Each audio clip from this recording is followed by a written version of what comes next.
Hi. இந்த வீடியோவில் எங்கள் வீட்டில் நாங்கள் சிம்பிளாக பண்ணுற சத்யநாராயணம் பூஜையோட விலாக் தான் வந்து பார்க்க போகிறீங்க. ஸோ பொதுவாக சத்யநாராயண பூஜை வந்து பரம்பரையாக பண்ணாதான் நம்ம ஸ்டார்ட் பண்ணணும் அப்படின்றதெல்லாம் கிடையாது. நம்ம ஸ்டார்ட் பண்ணி கடைசி வரைக்கும் ஒரு வருஷமும் தவறாமல் பண்ணணும் இந்த பூஜை. அது ஒன்று தான் இதில் இருக்குது. வரலட்சுமியும் அப்படி தான். நம்ம ஸ்டார்ட் பண்ணிட்டோம்னா கண்டிப்பாக நம்ம ஒவ்வொரு வருஷமும் தவறாமல் பண்ணணும். ஸோ அதுதான் இந்த பூஜையோட இது. அண்ட் பொதுவாக எல்லா பூஜைக்குமே நம்ம வந்து சுத்தபத்தமாக இருந்து விரதம் இருந்து இந்த மாதிரிலாம் பண்ணுறது உண்டு. சத்யநாராயண பூஜையும் அப்படி தான். சத்யநாராயண பூஜை நம்ம இருக்கிறதுனால நிறைய பலன்கள் வந்து கிடைக்கும். அந்தளவுக்கு குட் வைப்ஸ் வந்து இந்த பூஜையில் இருக்குது. நான் ஸ்டார்டிங்கில் இருக்கும்போது எனக்கு நான் வந்து இந்த பூஜை இவ்வளோ சிறப்புன்னு சொல்கிறாங்களே, இது அப்படி தானா அப்படின்னு யோசித்தேன். ஆனால் உண்மையாலுமே இந்த பூஜையில் அவ்வளோ சிறப்புகள் இருக்குது. இந்த பூஜை வந்து ரொம்ப நேரம் எடுக்கும் தான் டைம், நம்ம அதெல்லாம் ரெடி பண்ணி எல்லாம் பண்ணுறதுக்கு. பட் அந்த அளவுக்கு நமக்கு வந்து அதோட பலன்களும் இருக்குது அப்படின்றத நான் நல்லாவே தெரிஞ்சுக்கிட்டேன். அண்ட் எப்பயுமே பூஜை ஸ்டார்ட் பண்ணுறதுக்கு முன்னாடி மஞ்சள் குங்குமம்லாம் வச்சு வாசக்காலெல்லாம் கோலம் போட்டு அண்ட் தோரணம் எல்லாம் ரெடி பண்ணியாச்சு. அண்ட் அவருக்கு நாங்கள் செஞ்ச பிரசாதம் பார்த்திங்கன்னா ஃபஸ்ட்டு வந்து பாயாசம், பால் பாயாசம், சக்கரை பொங்கல் அண்ட் உருளைக்கிழங்கு வறுவல், கேசரி, கோவா போட்ட கேசரி, பஞ்சாமிர்தம் இம்பார்ட்டன்ட். ஒரு வாழைப்பழம், நாட்டு சக்கரை, டேட்ஸ் இருந்தால் சேர்த்துக்கலாம். இதை நல்லா மசிச்சு வச்சிட்டிங்கன்னா நமக்கு சிம்பிளான பஞ்சாமிர்தம் ரெடி ஆகிடும். அண்ட் லட்டு, வீட்லேயே செஞ்ச நெய் லட்டு. அண்ட் சாப்பாடு ஐட்டம் அப்படின்னு பார்த்திங்கன்னா ஃபஸ்ட்டு வந்து தக்காளி சாதம், சாம்பார் சாதம் அண்ட் தயிர் சாதம், அவருக்கு ரொம்ப பிடிச்ச மெதுவடை, லாஸ்ட்டாக வந்து பூந்தி ரைத்தா. இது எல்லாமே நாங்கள் வந்து வீட்டில் செஞ்சுட்டோம் அவருக்கு பிரசாதமாக. ஸோ இதுக்கப்புறமா அவருக்கு வந்து நம்ம சாமி ரூம் எல்லாமே க்ளீன் பண்ணி, ஸோ பூ மாலை எல்லாமே நம்மக்கிட்ட நம்ம என்ன வாங்குகிறோமோ அது எல்லாமே போடலாம். பட் ஸ்டில் அவருக்கு மெயினாக உகந்ததுன்னு பார்த்திங்கன்னா துளசி மாலை தான். ஸோ துளசி மாலை இந்த பூஜைக்கு ரொம்ப ரொம்ப ரொம்ப இம்பார்ட்டன்ட். கண்டிப்பாக நம்ம வந்து வச்சே ஆகணும். ஸோ அதனால் தேடி பிடிச்சி எங்களுக்கு வந்து மாலையாகவே கிடச்சிது. ஸோ அதனால் அதை நான் வாங்கிட்டு வந்துட்டேன். மாலை கிடைக்கல அப்படின்னாலுமே அட்லீஸ்ட் ஒரு கொத்து துளசியாச்சும் நம்ம இந்த பூஜையில் சேர்த்துக்கணும். சாமி ரூமில் இருக்க எல்லா சாமிங்களுக்கும் அலங்காரம் பண்ணி பூவெல்லாம் வச்சு மஞ்சள் குங்குமம்லாம் வச்சுட்டு நம்மக்கிட்டே இருக்க இந்த பூஜைக்கு பார்த்திங்கன்னா பெருமாள் படம் இருந்தால் ஓகேவான்னு கேட்டால் கிடையவே கிடையாது. இந்த பூஜைக்கு நமக்கு கண்டிப்பாக சத்யநாராயணம் ஃபோட்டோ மட்டும்தான் வேணும். வேறு எந்த சாமியை வச்சு நம்ம வந்து இந்த பூஜை வந்து நடத்தக்கூடாது. ஸோ அதனால் சத்யநாராயண ஃபோட்டோ வைக்கிறதுக்கு ஒரு மனையில் தான் நம்ம வந்து வைக்கணும்.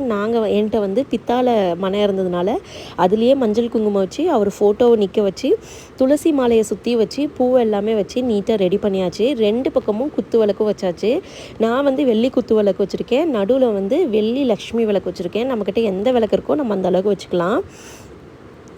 ஸோ இதெல்லாம் ரெடி பண்ணிடணும் எல்லாமே. இதை ரெடி பண்ண பிறகு தான் நம்ம வந்து கலசம் எல்லாமே ரெடி பண்ணணும். இந்த பூஜை பண்ணுறதுனால நமக்கு நிறைய பலன்கள் கிடைக்கும்னு சொல்லியிருக்கேன் இல்லையா? என்னென்ன பலன் அப்படின்னா, நம்ம என்ன வேண்டுறோமோ கண்டிப்பாக இதில் நமக்கு வந்து கிடைக்கும். வீடு வாங்குறதா இருக்கலாம், நம்ம பிஸ்னஸ் ரிலேட்டடாக இருக்கலாம், குழந்தை ரிலேட்டடாக இருக்கலாம். இந்த மாதிரி எதுவாக இருந்தாலுமே இந்த பூஜையை மனசார பண்ணோம்னா அது வருஷத்தில் ஒரு டைம் கண்டிப்பாக இது பண்ணியே ஆகணும். சில பேர் மந்த்லி பண்ணுறாங்க, அந்த மாதிரி பண்ணாலும் இன்னும் சிறப்பு தான். பட் நான் வருஷத்தில் ஒரு பௌர்ணமி மட்டும் கண்டிப்பாக பண்ணிடுவேன். கலச தேங்காய் வந்து நல்லா ஃபுல்லாக அந்த இதெல்லாம் நாரெல்லாம் இருக்கிற மாதிரி தான் எடுப்பாங்க. எனக்கு அந்த மாதிரி கிடைக்கல, அதனால் இந்த மாதிரி கிடைச்சதுனால நான் வந்து எடுத்துட்டேன். இந்த கலச தேங்காயில் ஃபுல் அண்ட் ஃபுல் நம்ம வந்து மஞ்சளை சுற்றியும் நல்லா தடவிக்கணும். எந்த இடத்துலையுமே தேங்காவோட கலரோ இல்லை கருப்போ அந்த மாதிரி எதுவுமே தெரியவே கூடாது. சுற்றியும் நம்ம மஞ்சளை தடவி நம்ம வந்து வச்சிடலாம். இந்த கலச தேங்காய் ரெடி பண்ணிட்ட பிறகு தான் நான் வந்து போய் ரெடியானேன். பூஜை நம்ம பண்ணுற எல்லாமே ரெடி பண்ணிவிட்டு பூஜையில் உட்காரவங்களும் நல்லா சிறப்பாக ரெடி ஆகிக்கலாம். சாரியும் கட்டிக்கலாம், சல்வாரும் போட்டுக்கலாம். அதில் எனக்கு ஒன்றும் பெருசாக வேறுபாடுகள் கிடையாது. ஸோ அதனால் நான் சல்வார் போட்டுட்டு பூஜை பண்ணுறதுக்கு ரெடி ஆயாச்சு. இப்போ இந்த தேங்காயில் வந்து மஞ்சள் தடவி இந்த மாதிரி குங்குமம் வந்து நம்ம வந்து வச்சு விட்டுருணும். ஸோ இந்த கலசத்துக்கு நான் யூஸ் பண்ணுற சொம்பு வந்து வெள்ளி சொம்பு. நம்மக்கிட்ட எந்த சொம்பு இருந்தாலும் யூஸ் பண்ணலாம். பட் ஆனால் எவசில்வர் சொம்பு யூஸ் பண்ணக்கூடாது. வெள்ளி இல்லைனா காப்பர் சொம்பு நம்ம யூஸ் பண்ணலாம். அந்த கலசத்தில் போட வேண்டியது பார்த்திங்கன்னா தண்ணி சேர்த்துட்டு மஞ்சத்தூள், ஏலக்காய், கிராம்பு இதுதான் நான் வந்து சேர்த்துருக்கேன். ஸோ அதை சேர்த்துட்டு அது மேலே இந்த தேங்காய் வச்சிட்டிங்கன்னா நமக்கு சத்யநாராயணன் இதுலேயே இறங்கி அருள் கொடுப்பாங்கன்ற மாதிரி சொல்லி நான் கேட்டிருக்கேன். சத்யநாராயணன் இது பார்த்திங்கன்னா கதைகள் கண்டிப்பாக இந்த பூஜையில் நம்ம படிக்கணும். இது வந்து பெரியவங்க தான் வீட்டில் இருக்கவங்க வந்து படிக்கணும் அப்படின்னு சொல்லுவாங்க. அதை படித்து முடிச்சு தான் இந்த பூஜையை நம்ம வந்து நிறைவே செய்யணும். அந்த கதையை படிக்காமல் இந்த பூஜையை வந்து நிறைவு செய்யவே முடியாது. ஸோ 3 இலை போட்டு நடுவில் பச்சரிசி 3 கைப்பிடி போட்டு அதில் நான் இந்த கலசத்தை வச்சுட்டேன். கலசத்துக்கு தேங்காய் வைக்கிறதுக்கு முன்னாடி மா இலை வச்சு தேங்காய் வச்சுருங்க. நான் ஃபஸ்ட்டு மறந்துட்டேன், மறுபடியும் அதை சேஞ்ச் பண்ணிட்டேன். என்கிட்ட வெள்ளி விநாயகர் இருந்ததுனால விநாயகரை எடுத்து வச்சாச்சு. எல்லாம் மஞ்சளில் கூட நம்ம பிடிச்சி வைக்கலாம்.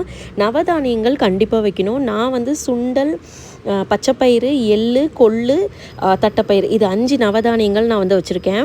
அண்ட் 5 சாமிகள், அதாவது விநாயகர், குலதெய்வத்துக்கு ஒன்று, கலசத்துக்கு, நவகிரகங்களுக்கு, சத்யநாராயணனுக்கும் வெத்தலை பாக்கு தனித்தனியாக வைக்கணும். இன்னொரு இலையில் ஸ்வீட்ஸு, பழங்கள் இதெல்லாமே வச்சுக்கலாம். என்ன தான் வீட்டில் நான் செஞ்சாலுமே ஒரு 1/2 kg வெளியிலேருந்தும் ஸ்வீட் நான் வாங்கி வச்சுருக்கேன். ஏன்னா இவருக்கு ஸ்வீட் தான் அந்தளவுக்கு ரொம்ப பிடிக்கும். இன்னொரு இலையில் அந்த கதையை படிக்க படிக்க நம்ம ஒவ்வொரு பிரசாதமாக வச்சு நம்ம சாமி கும்பிடணும். ஃபஸ்ட்டு வந்து விநாயகரோட ஸ்லோகங்கள் எதாக இருந்தாலும் சொல்லி சாமி கும்பிடணும். 2வது நம்ம குலதெய்வம், 3வது நவகிரகங்களுக்கு, 4வது கலசம், 5வது சத்யநாராயணன். சத்யநாராயணன் பண்ணும்போது கதையை படித்து ஒவ்வொரு பிரசாதமாக வச்சு இந்த மாதிரி சாமி கும்பிட்டு நம்ம வந்து முடிக்கணும். இது நம்ம மட்டும் இல்லை, எல்லாரையும் பக்கத்தில் இருக்கவங்க எல்லாத்தையும் கூப்பிட்டு இந்த பூஜையில் கலந்துக்க சொல்லலாம். வந்தவங்களுக்கு மஞ்சள் குங்குமம்லாம் கொடுத்து பிரசாதம் கண்டிப்பாக கொடுத்து நம்மளும் சந்திரனை சாமி கும்பிட்டு சாப்பிடணும்.